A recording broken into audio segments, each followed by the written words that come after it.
What's up, guys? It's Friday night, and you are tuning in to On Air with Kim and Selene. So it will still be only me, Selene, in the house today because Kim is still in her confinement. So I'm missing my partner already. So stay safe, buddy, and come back soon. Once again, as many of you are aware of, now this show is part of the initiatives to support the donation campaign that Aforadio has launched in near end April, I would say, and it's called Safe with Stories Mine. So it's a joint initiative between Aforadio, Track Kit, Kiwanis Malaysia, and WeCare Transit. And for this campaign, we have been getting people we know, like artists, entertainers, influencers, and even the public to lend us their voices by picking up a children's book and read it on them and share it on social media account. And at the same time, we want to urge the public to also make a donation to help fund essential items and education materials to special kids and the underprivileged communities. So as we chip in to donate at the same time, the storytelling does provide, some sort of entertainment to you and your little ones out there. So that makes Safe with Stories MY very special. So do make your contribution to actually support this noble cause. Now you can click on the link that is pinned in the comment section later. And for more info, please do visit our Facebook page or IG handle, Safe with Stories My. Spread the love and share the message across and get more people to notice. So last week, we had a couple of guests from Kiwanis Malaysia to actually provide us with the insights of what Kiwanis is all about, their presence here in Malaysia and the causes that they supported all along. So it was a very enlightening session, I would say. Now, if you have missed last week's sharing, and if you want to understand Kiwanis Malaysia better, you can always click on the playback button and listen again here on Aforadio. So this evening, we have a few guest speakers coming on board with us as well. Now, they also have something in common. So they are all great founders, chairman of Kiwanis Special Children's Centers. So this time around, we want to provide you listeners out there and the public an awareness of the impact of COVID-19, this pandemic, and MCO had on special needs kids in particularly. And, we're going to talk about the education programs which they depend on.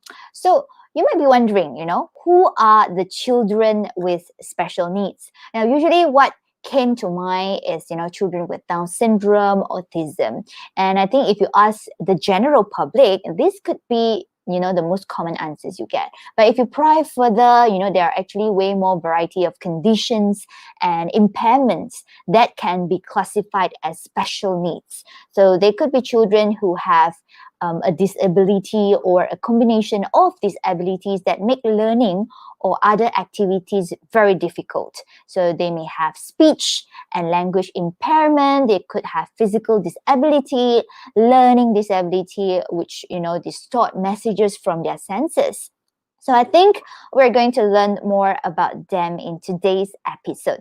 So without further ado, joining us this very special evening, we have a gentleman and two wonderful ladies. So they are Mr. Chan Kin Ho, chairman of Kiwanis Down Syndrome Foundation National Center.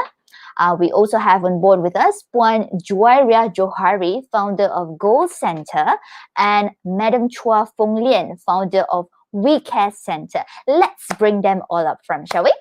Please welcome. Hi, Selene. Hi, Mr. Chan. Hi, Madam Chua. Hi, Selene. Hi, Puan Juairiah.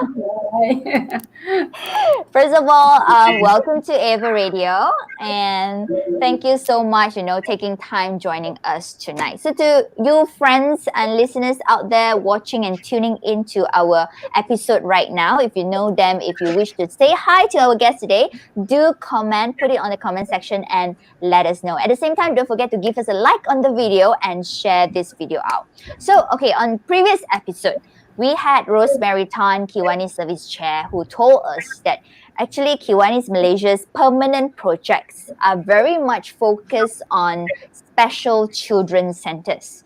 And here we have, the three of you coming on board to enlighten us further on this topic.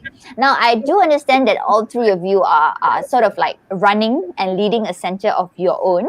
So can you first, walk us through the little background of, how you came about, joining or starting these centers? Maybe this time we start with Mr. Chan first. Sure. Thanks for the great introduction. You mentioned about Rosemary Tan. Rosemary Tan is a member of my club, the Kiwanis Club. Wow. Okay. Just now you also mentioned about getting involved in running the club, running the center. Actually, in my position, I am not hands-on full-time running the center. We have an employed executive director doing that job. Basically, what we do is we have a management team from the members of the Kiwanis Club of Kuala Lumpur, which actually decides on the direction and the policies, and leaving the day-to-day execution to the administrative team. So how I got into this is about 20 years ago. Wow. I was interested in the treasure hunt, the motor treasure hunt. Yeah. It's a fundraising activity that is organized annually by the Kiwanis Club of Kuala Lumpur. Yeah. And from there, I got involved and I became a member of the club. And as soon as I became a member, I was drafted into the management committee. And 20 years later, in fact, 3 years ago, I became the chairman of the center. My term actually will end next year. Oh, okay. But I'm pretty sure you will still remain as a member until the end. Yes, of course I will. But we will change the chairmanship every now and then. Right. That's like the SOP lah, and also the restructuring is often happening among the centers now. So tell us about the scale of your center. Like how many children are under the care of your center? Right. So we focus on children with Down syndrome. At the moment, in total, we have something like 130 children. Right. We accept children from as young as 2 months old, which are babies. Okay. Yeah. Because we adopt this early intervention program. Because we believe that children with Down syndrome, they are teachable. They are basically like normal people, except that their milestones are on a stretched timeline.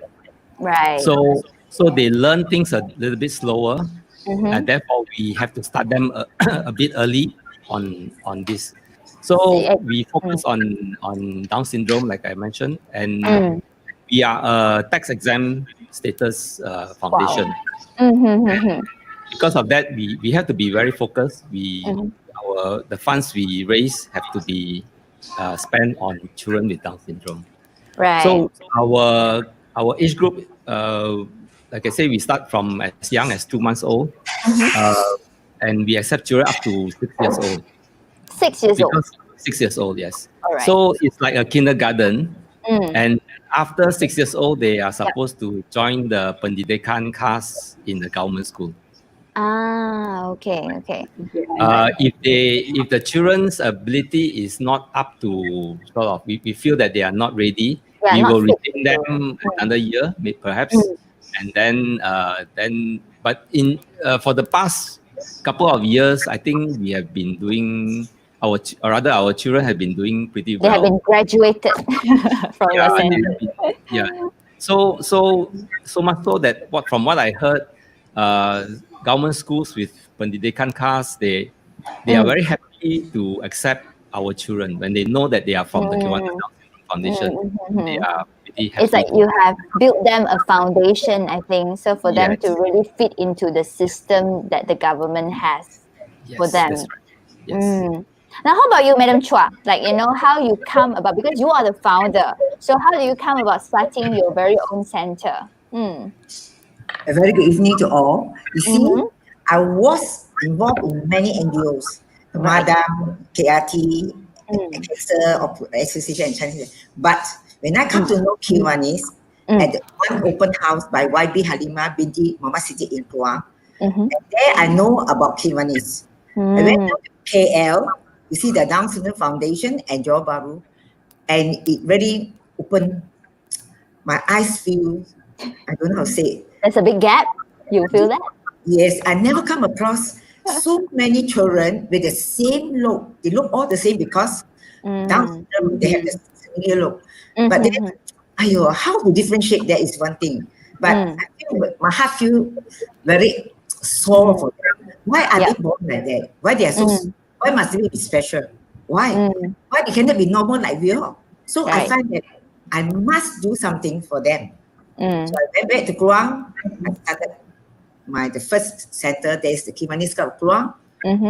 But all type of special children, because I find that only for Down syndrome, Kluang is a small town.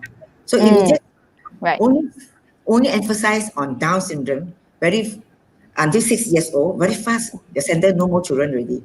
So I emphasize all types of children. And later I found that it's not fair, only the age. So I started, the first center is baby the 6. And this center now, present one, WeCare center, is from 7 years old above. But from 6 years old and above. Yes, 7 years old. The first one was baby to 6, and this second one, and this is one of WeCare center. The first one, I'm not the founder, although I'm the one that started off with a group of friends. But this one, I am the founder because I formed this center, the club and the center, just 20 members, and there is no funding at all. I don't have my own money. I know, because when you start off something new, people don't know you, what you're doing. And 7 years old above. So I started off with my own pocket money. With some of my own money come out. So that's why I'm called the founder. If not, in Kiwanis, there's no such thing as a founder of a center. But in this center, it's very different. Because I started off with all my own money and with the support of my brother. Dato' Siri, Tan Siri, Dato' Juairiah from the MRCA president. So with the support of him alone, then slowly, then as years go by, when you do something and people can see, you can see the money coming in. That is sure. Correct. But earlier you mentioned that there's you take in childs that is not just Down syndrome, is it? Yes, we have all types. We have Down syndrome, we have slow learner, we have hyperactive, and we have these autistic children. Yep. Yeah, actually, you name it, they're there. For me, I believe as long as you step into my center, I'm willing to try my part. I always give allowance within 3 months. If there's no improvement, I ask the parents, please take back your child. I cannot help. But so far, so good. They all have trained. That is to show. With patience and with love, and take them as your own children. That's the main thing. Then you can do. There's no such thing as no result. The result is there. Yes, I believe in it. True. I mean, it's fantastic, especially if you have the heart to start it off, knowing that, there is some sort of like a social gap, especially from what you notice in Johor Bahru side, right? So you mentioned you started off with about 20 old members. So I would assume maybe most of them they pretty much are from Kiwanis? No, they are not. They're not members of the. No, members are Kiwanis members, but the parents, I make sure that every parent coming, they are Kiwanis members. Because, yes, you know why? The Kiwanis is doing so much for you. Why can't you, as a parent, be a member of the Kiwanis? As it's only 1 day, $1. Those days is 241 1 year, so it's cheaper. Now it's 1 day, $1 chance. Okay, so we're into this. Let's recruit more Kiwanis member. Even the staff also. That's interesting. Now let's move on to maybe Puan Juairiah. How about your journey then? How you came about with this special children's centers? I actually has a degree in special education, and I also have a master's degree in special education. So before that, I was a remedial specialist. So I was teaching in BGS girls' schools. So when I actually in school, we caters for all special needs children. Example, the one that comes from KDFF. Yeah, and we know that there are certain skills that these children need. So what we have done is actually we take, despite of all these abilities, and we actually do the job matching for them. Yeah, and we push them according to the skills that they need in order for them to be independent. Yeah, so I've been a Kiwanis members for a long time, and because of that, after schools, I've already retired for nearly a year, and we started to start our own goal center because we realized that a lot of the graduates after secondary schools from the special class, they got nowhere else to go. They might not be employed outside. Yeah? So it's here that we started our journey as a social enterprise 6 years ago, which is actually we take all our young adults that finish the secondary school, and we filtered them. Those are very high functioning. We do job matching. We put them outside. Right. So because so means even if they have completed the journey, the learning part, they might not be able to get a job still. So that's where you come into the picture and try to match some jobs that could be suitable for them. Is it? That's what I hear from you. Well, all three of you, right? If I put it together, it's like a combo. If you are born as early as an infant, you can go to Mr. Chan because you take in children as young as 2 months old, and then if you require the learning process even after 6 months, you can actually go to Madam Chua, and if your special needs children doesn't have a job, after that you can also come to Puan Juairiah. It's like a wonderful picture that fits all this in once. That's pretty cool. Now, I think the next question would be, because all three of you have, I think you all have a very extensive experience in leading that center. What is actually your main role in driving the cause? Anyone of you want to start first? Yeah, why don't I? Well, as a chairman, I basically decide with my committee, decide on our policies. We also decide on the education program, the syllabus, and all. We also have a center to manage. Therefore, we also have committees like property management. We also have a PR, branding, that kind of thing. So we do the high level. We make all the high level decisions. But as far as the running of the center, we leave it to the executive team. At the moment, in terms of staff force, we have about 20 teachers. 20 teachers, right? 20 teachers. We have about 5 therapists, physio and occupational therapists, and we have 6 admin staff. So there's that. Actually, when it comes to expenses, that occupies part of a major part of our annual expenses. Right. So how about you, Madam Chua? Oh, my center, we have, when I started off, it's only 9 children and only 2 staff. Myself is hands-on in everything. But now we have about 42 children and 14 staff. We have an administrator that's helping me. Those days, everything, only myself will see to every corner, because the time, I don't know, I find that it's very difficult if we have say in a committee, but in the club level, we have a committee, we'll bring up stories to talk about.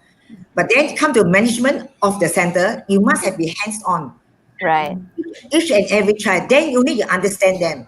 But if you feel like that, or you say, hey, this child cannot come in, that child cannot come in. Because if I have a child, I can give you an example. He will trip around and pick out his pants, running around the whole center, and you everywhere. So no one will accept, but I dare. I dare to challenge. You know why? I say, because this child, I take him as my own son. Why not? So we give everyone a chance, as long as they step into my center. So that is my main aim.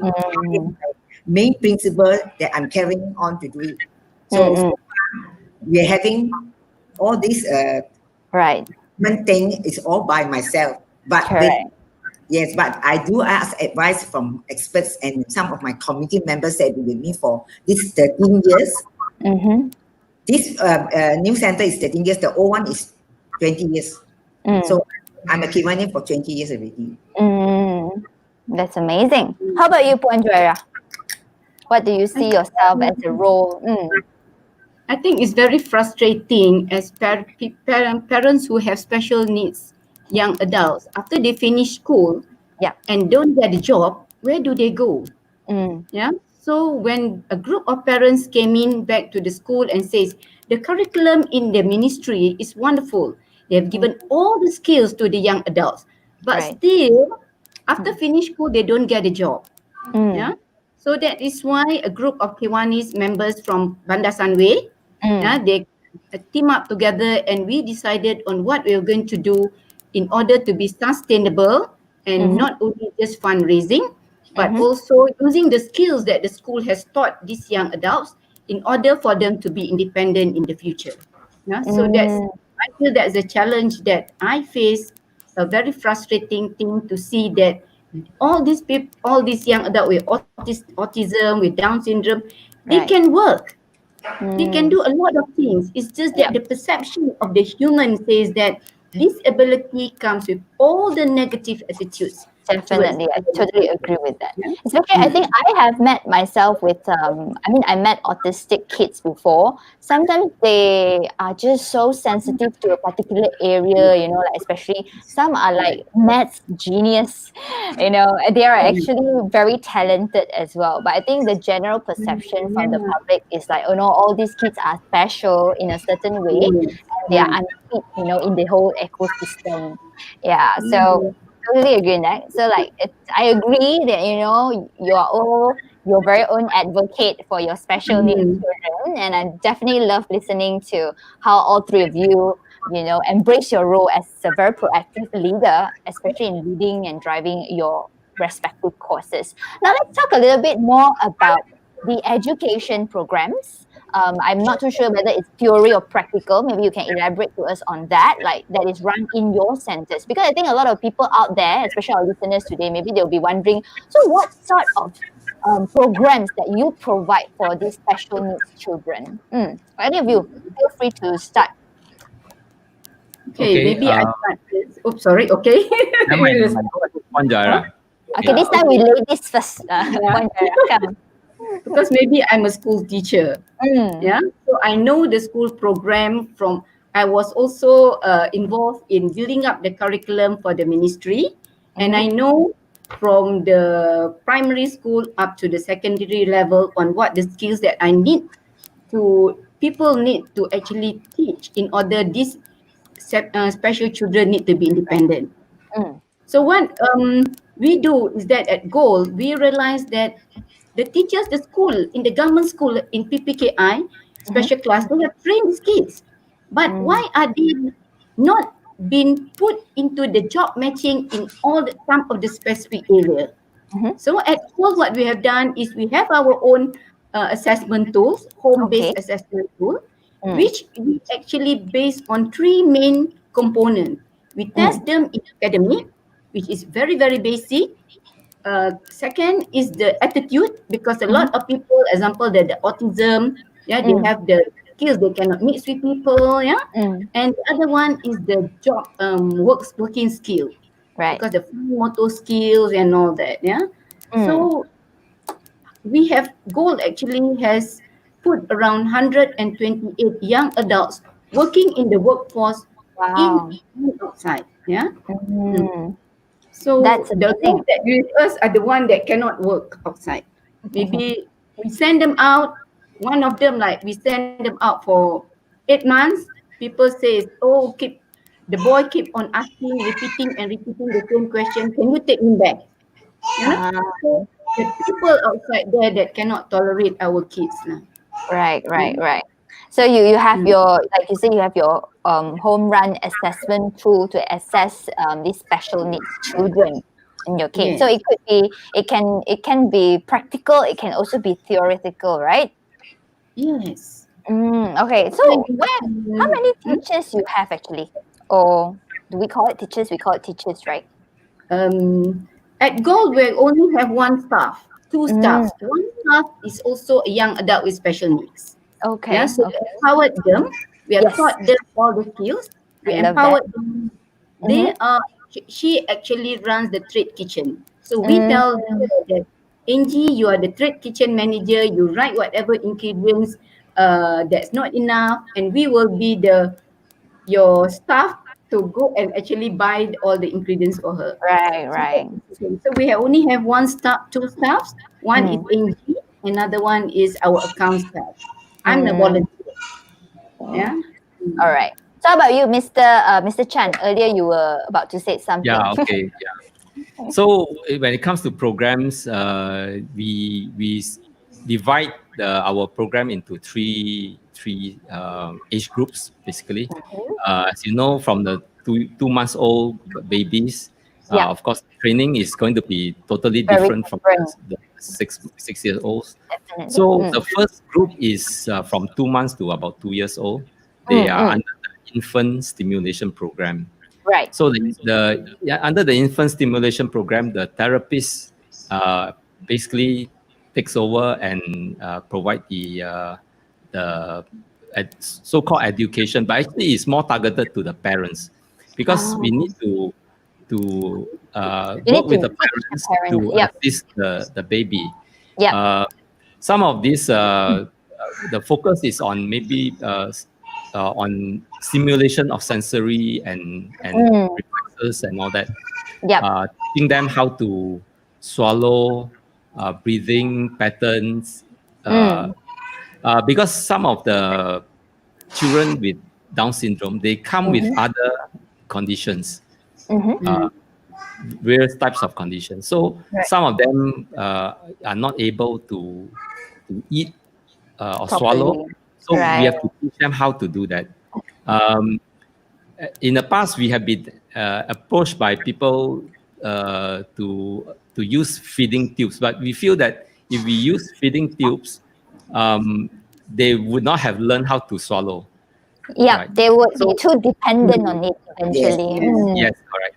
So therefore, the focus is on teaching babies how to all these fine motor and right, more on motor sensory. Yep. So the other group will be from the 2 years to about 4 years old. The toddlers program. Okay. So this under the toddlers program, we try to focus more on the child. We try to get the parent out of the classroom because initially the parents are together with the child in the classroom. We try to get the parents to let go. Most of the time, the parents are more difficult to let go than the child actually. Because anyhow, they are still very young, right? Yeah. So this is the other program. The third one is from 4 years old to 6 years old, which is the special education program, which is more targeted to school readiness. So we are preparing these children for the pendidikan khas. So this is briefly, in a very brief form, this is what we do. Right. Okay. And Leah, but then you talk about, because you have therapists and teachers, right? I think your centers have like 20 teachers. That's quite a lot. So Yes. like, where does this teacher are they employed as a trained teacher already, or you all have to specially fund their training as well? No, they come in. They are trained as a special education needs teacher. They are full time. They work full time actually. That's because our children don't come every day. The babies get to come about 2 hours a week. Okay. Then as they grow older, they get more sessions. I see. The older children will be, say, 3 times a week, 3 hour per session, that kind of thing. But they are there full time. The teachers are there. Oh, I was imagining like the kids, they will be there like a day class. So, they comes in maybe 5 times a day. But actually the frequency is much lesser. Yes. Okay. How about you, Madam Chua? Like, what are the programs that you run for in the center alone? As my center, I started off, there's daily needs. It's very important, I find that. Many of them, even as a baby, because the first center that started off is baby to 6, they will be wearing the pampers, they will be wearing diapers to the center. So, but within 2 weeks, that's our duty. Within 2 weeks, we must get rid of it. So from there, I started learning.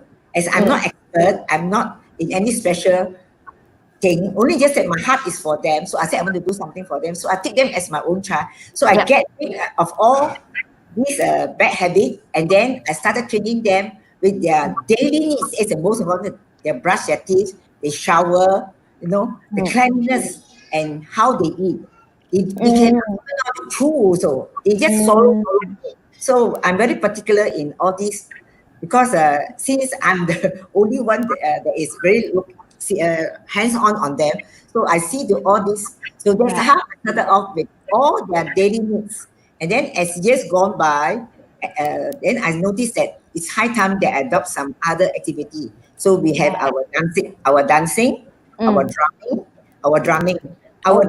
Drum some more. Yes, drumming is very good for hyperactive because it left and right coordinate. So it's already proven that it's helping them. Yes, in our center has improved to more to the normal already. Okay, that's interesting. I was imagining if you play drum, the more hyper you become. Yes. No, there is a rhythm. 1, 2, 1, 2, 1, 2. There's a tempo that you have to follow. Right. Every day in the center, they will, after wake up from their nap, they will have this half an hour exercise. 1, 2, 1, 2. That is sure. Even for special children, it helps them coordinate their brain, left and right side. So it's okay, but emphasize on the hyperactive, it really does wonders. It's already proven from the dancing and from everything. You can see they slow down. Very yes. Right. There's one thing I'm going to emphasize on hyperactive children. Right. Yes.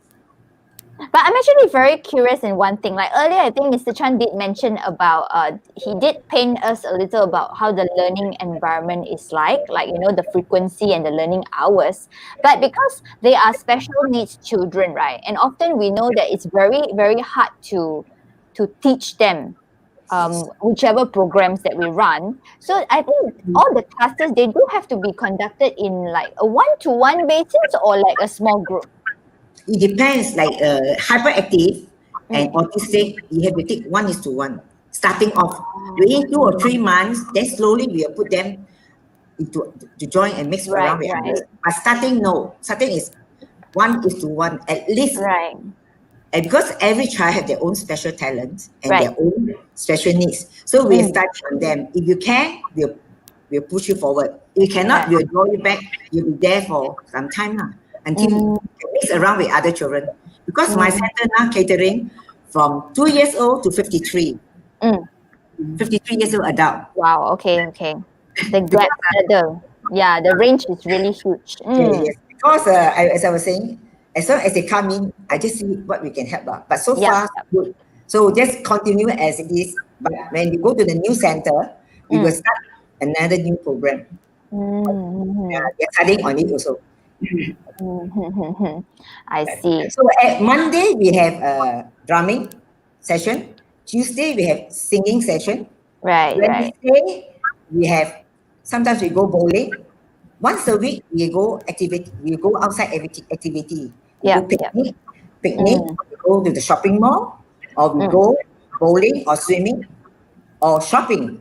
Either one. It depends on our schedule. I see. Other than that, in the center is all the daily needs, the washing and then the cleaning up and the cooking. They're all doing it. and Right. add in all these activities. So I think among the three of you, like Puan, Juairiah, because I noticed that I think your age group will be somewhat more adults because you're trying to match them to a job, right? So definitely the age group will be more senior compared to Mr. Chan's and Madam Chua. So like, do you also have like special grading system to like tailored to the special needs children? Mm. Actually, what we have done is we also Magic. You know Magic. Mm-hmm, They actually recognize us as one of their. We are in the push program. mm-hmm, Yeah, so twice that we are under their grant. So the right. first we got was we won the Amplify Award under Mm-hmm, Magic. And this is the second time where they actually recognize us for the next grant, mm-hmm. where we try to come out from the basket of donation into a social enterprise. So Right. what we have done is we get the kids to come, they clock Mm-hmm. in, it's like working. It makes Mm. them feel very great that, hey, I come to work like my parents, like my Mm. A real kids. case scenario like that. We Mm, punch mm, in and they punch out when they go out, you know. And they what we have done is we do the job matching for them after right. the assessment, and some of them works at in the kitchen in the oven Mm, with the mm, oven. Some of it mm-hmm, is just doing the dough, making the mm-hmm. dough. Yeah, Uh-huh. and this is why we choose cookies, kindness Mm, cookies, was mm, because when we vet, some right. business people who came and vet our model, and they Yep. say that in Malaysia the best that you can do and sustainable is actually do the something that can keep for a few months, but Mm-hmm. also the children can do certain simple jobs. Yeah. So they Mm-hmm. are above 19 Mm, up to the oldest is 34. mm-hmm. Yeah, has been with us for a long time. Yeah. Right. Okay. Yep. That's amazing. Maybe tell us also like, okay, we lost Madam Chua for a while, but it's okay. So, on top of like all these programs, like, do you also run like other projects that maybe is not so much directly implying or directly on special needs children? Okay, what we have done is the university students, we're trying to encourage the volunteers, the Mm-hmm. university student that is doing Yep. business study to All right. come in to look into not only learning on the disability of the children, the young adults, but also on how to make us sustainable. Not only Mm-hmm. they understand, oh, the special needs, they also have the same feeling as them because some of them are around the same age or they might Mm-hmm. be older than our young adults. Yeah, Right. so Right. they learn about these kids and they realize that they have the same feeling, they Mm-hmm. have the same needs that they want. Right. Yeah, and the awareness is very great that we need lah. Yeah, because Mm-hmm. some of them they Right. are very intelligent. The autistic children, they can. I got one autistic children that is our delivery guy. Yeah, Mm-hmm. so at the beginning of the month, he will deliver to all the corporate companies um, that orders our cookies, the kindness cookies. Mm-hmm. Yeah, so it's amazing that he can actually drive around in Klang Valley. Of Right. course, Right. he was the first guinea pig. I Mm, sit him driving, I sit beside him. Of course, I right. feel scared because I don't know, hey, he can brake or not. You know, the car is in front. You know, I was very tense actually. But later on, the confidence that he can drive and goes to Yeah. certain Yeah. places, use the phone, you They know, need how to the chance claim, anyway. how to do Right. the claim form, how to look at the mileage, and he be Mm-hmm. able to do it. It's amazing. Yeah. Mm. Now, I think this one, I think also definitely, I think Mr. Chan has something to share also because you mentioned about earlier you take in infant as young as 2 months old. I'm pretty sure you did mention like you have to conduct a lot more on the parent side as well instead of not just the special needs children, right? Yes, of course. If you are talking about those young babies, Mm-mm. the focus is actually to educate the parents on how Mm. to handle the child, how Mm-hmm. to assist, how to, or rather, what to focus on. So definitely it's more on the parents. Yeah. How have you been in a situation where the parents like may not agree to what you are trying to tell them? I have, fortunately, I have not heard of such a situation. I think parents actually look towards our therapists for guidance, and I think Right. they They really was take our receptive advice. lah. So like whatever you put out there, they'll be like, okay, let's give it a try and Yeah, then let's do it. yeah, Then that's good. You know, it's. I think both of you are trying to coordinate well in that sense. Yeah. Yeah, that's so I think I mean it's really wonderful to have like NGO like you guys, you know, to drive that awareness in our community and of course supporting special needs children because they also deserve every rights for living like you know any other kids. And like Puan Juairiah said, you know, we need to empower them more and also to let people know that yes, they do, they are able, they fit into our society like any other person. Right, then tell us a little bit more, maybe like I'm pretty sure that you know we all need funding to run centers, right? So usually like for the three of you, like how do you get your funding from?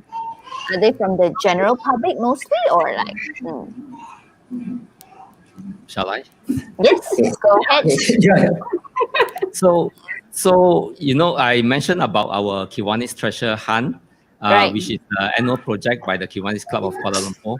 Yep. Kiwanis Club of Kuala Lumpur 30 years ago started this center, and then as a club, it is their responsibility sort of to fund or raise funds for this center. And therefore, every year without fail, we organize the Moto Treasure Hunt. Treasure hunt. Unfortunately, this year it has been derailed. Until Yeah. right. So in terms of funding this year, we are in probably a serious deficit. But every year we raise a pretty significant amount because our annual expenses is quite high. Right. I can tell you that last year we spent about 1.5 million to run. It has been on the rise for a couple of years. Right. So this year we are really in a big deficit. Apart from the treasure hunt, which is run by the club, the Right. National Center also have our annual. Sometimes we do a food and fun fair. Sometimes we do high tea kind of fundraising, which is purely run by the staff of the National Center. On So top of that, everybody work on like a volunteering basis. is kind of part of their job Full scope. time also. Yeah, Okay. we like to think of it that way. Yes. Whereas members of Kiwanis Club, we are all volunteers. So we do this as a club activity. Apart from that, we do have a little bit of contribution from The general public, I'm pretty sure.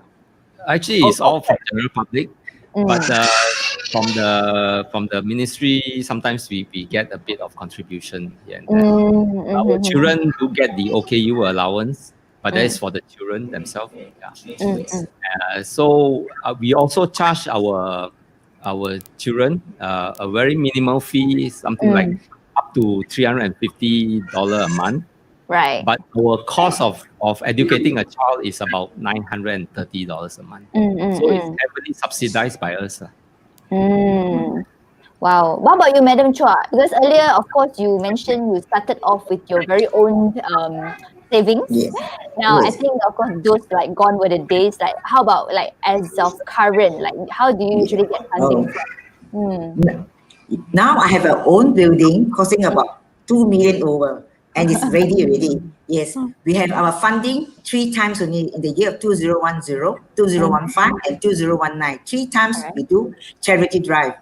And as our children can perform, they can dance, they can drum. We have our own small orchestra, so they can sing. So from the 3 functions, themselves. yes, we managed to raise 1.6 million. Wow, that's impressive. Yes. And with the Lee Foundation, they donated to us one time 200 and one time 600,000 when we start off that time. So very lucky that they come in to help us. Right. But then we must understand we don't have our own building. This building already dries us out. Right, true. Yes. So now we have to shift the new building with zero, and our operating expenses is 41,000. And as a child coming in, we take actually very low. Right. $200 1 month. We call it as the parents' donation because Right. and we study case to case. There are cases that they even cannot afford one child or 1 month to pay 200. Right.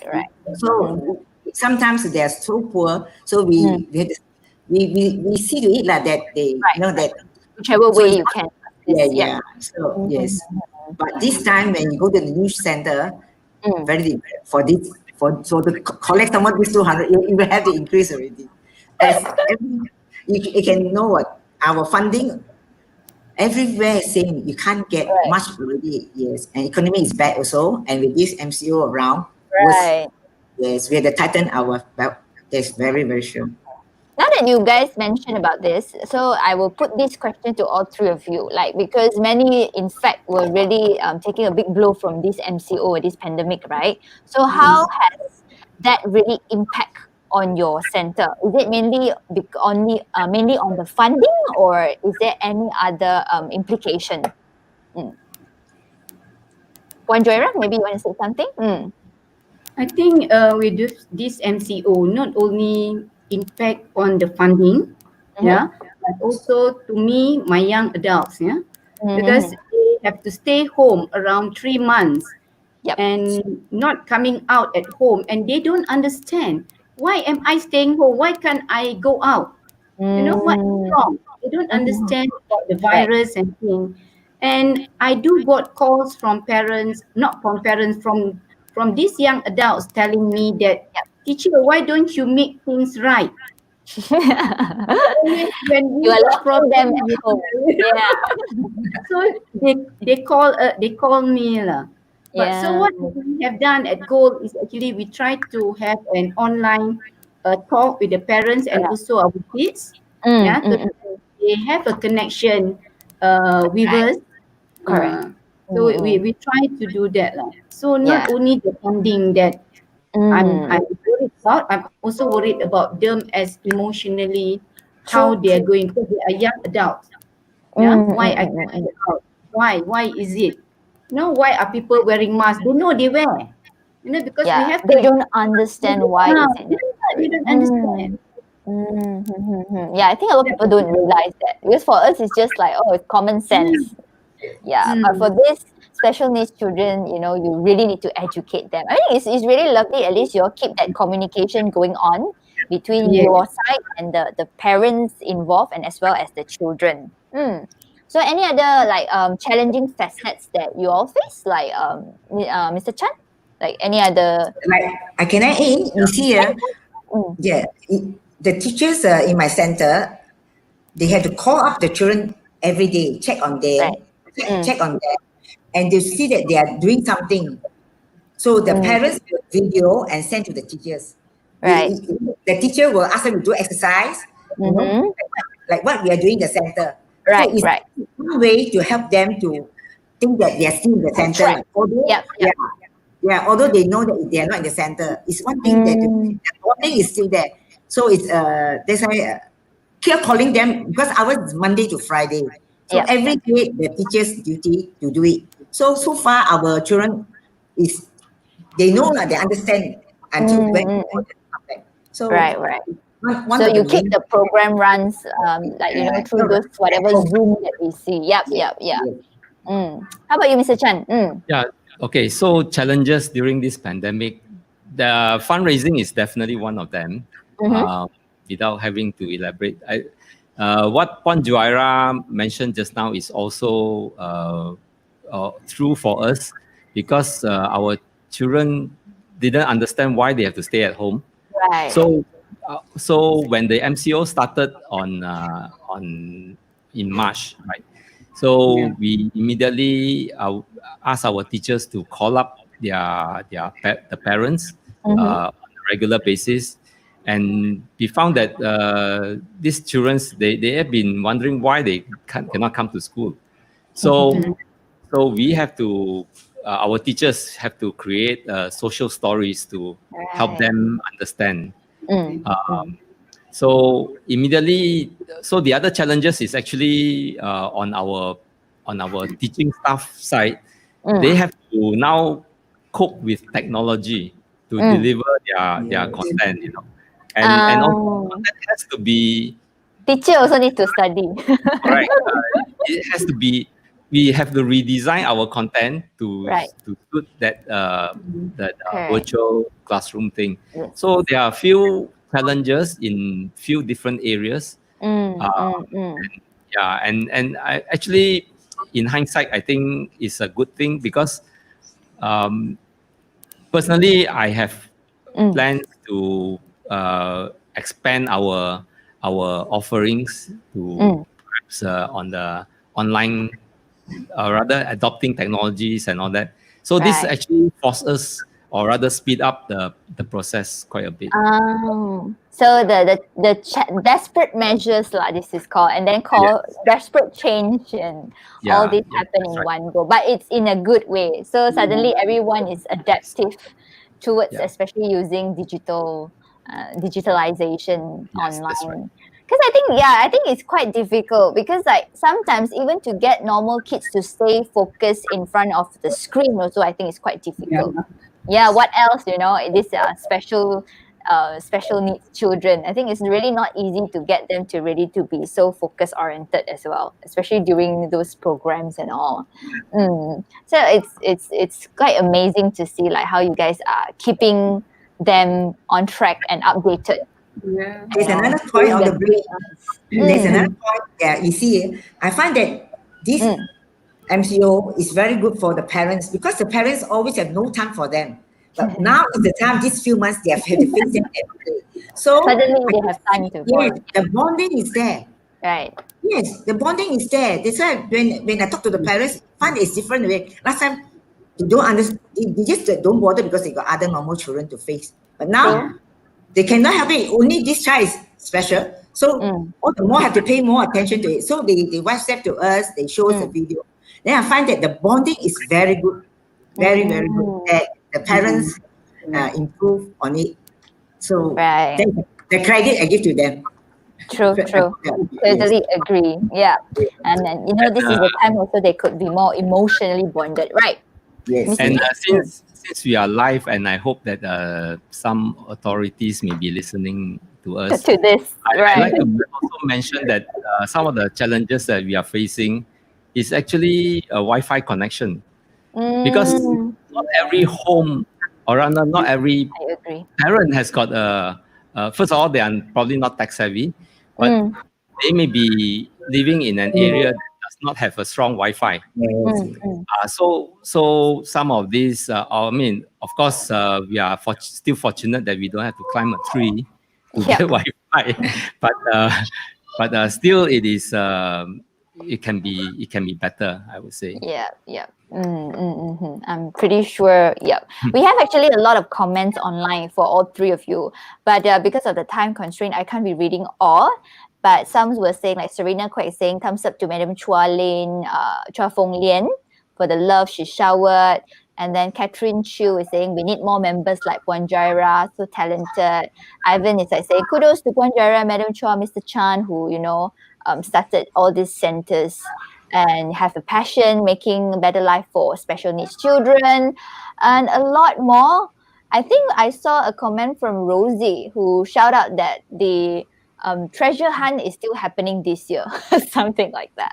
Yes, we are still planning for a virtual hunt. Right. So she said, she mentioned the 37 Kiwanis treasure hunt will be on this year. So come join the fun and adventure. All right. So we have a lot leaving the comment at this moment, but because of the time, we are not able to read all. But yes, we'll definitely be replying later. And maybe because of the time as well, so maybe I'll just put out there one final question before ending the show today. Maybe more on like, you know, what would be your aspiration be like maybe in the next couple of years, 5 to 10 years, you know, what would be your long-term objectives you plan to achieve? Can I start first? Yes, sure. No problem. Sure. You see, because we will be starting the job training in our center, because this new center is very big, cater for this job training. So we'll be having the production and the workshop. But definitely I will go to Puan Juairiah there to learn more. Most welcome, most welcome. Yes, yes. But all these programs will start in a small group because we are very new. So we need expertise like Puan Juairiah to do. So, but then you have to start somewhere lah. So this NGO, because we have no more charity fund, this charity function already, where children can offer to go there to perform, and the donation given to us. Because the Kiwanis clubs of other clubs in other places, they do invite our children to perform, and they give us some high donation, you know. So it's depended a lot on it, and even in our NGOs in Kluang also. But now actually we had the cutoff for at least this 1-2 years. So we are thinking of this job training program already. Yes. What about Mr. Chan? Okay, my aspirations, you know, apart from being the chairman of the KDSF National Center, I'm also a Kiwanian member, as you know. I engaged with the Kiwanis Malaysia very often. One of my aspiration will be to expand the Kiwanis Down Syndrome Foundation to serve children beyond 6 years old. Because right now, at the moment, our foundation, we have 5 centers. National Center being one of them. We have Johari, we have Kluang, we have Malacca, and Kluang, 5 centers. And all these centers are focused on early intervention, which means we serve children below the 7 years old. But I feel that there is some area where there are gaps that we have to fill in beyond that age. Luckily for us, we have centers like Madam Chua's WeCare and Madam Puan Juairiah's whole center. But we feel that under the Kiwanis Down Syndrome Foundation itself, we should try to interest other clubs to take up projects, to set up a center, maybe to set up a primary school, right? So it is not for the national center to do it because our resources are already quite limited. But it can be a project run by another club. And this club can focus on older children and serve these children with syndrome. And basically their so-called their market is our graduates. Those who graduated from National Center, they can either go to the government's pendidikan class, or they can join a project that is run by another Kiwanis club. So that is a possibility. So for me, I would love to have another club take up a project under the Kiwanis Down Syndrome Foundation. We love it too. All right, Puan Juairiah, we need you to be a little bit quick on this. Just tell us very briefly, what is your aspiration be like in the next couple of years? I hope that we will be able to franchise goal, generating opportunities for learning disabled, not just the down, to all the Kiwanis centers in Malaysia. Because then there will be a team that Kiwanis club, they have the young adults, they have the sound vocational training, and we have some co-housing place. So at least we have the whole stretch of it. Yes, I hope that can be achieved. All right, fantastic.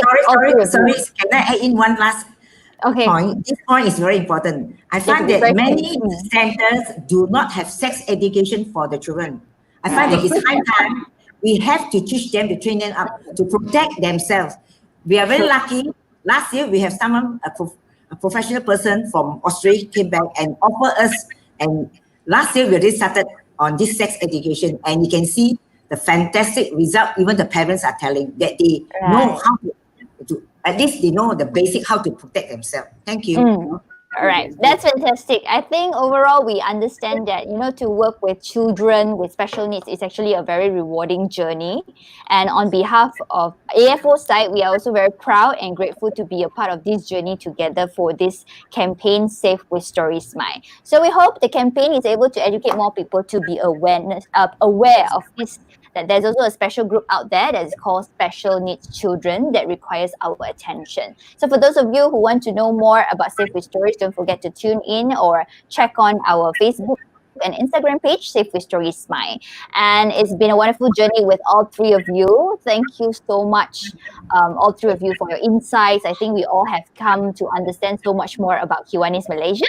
So truly enlightening session for all. Once again, thank you so much, Mr. Chan. Thank you so much, Juairiah, and thank you so much, Madam Chua. All the best in your endeavors and continue to stay safe. See you next time. All right. Yes. Thank you. Thank you. Thank you, Radio. Thank you. Thank you, everyone. Thank you.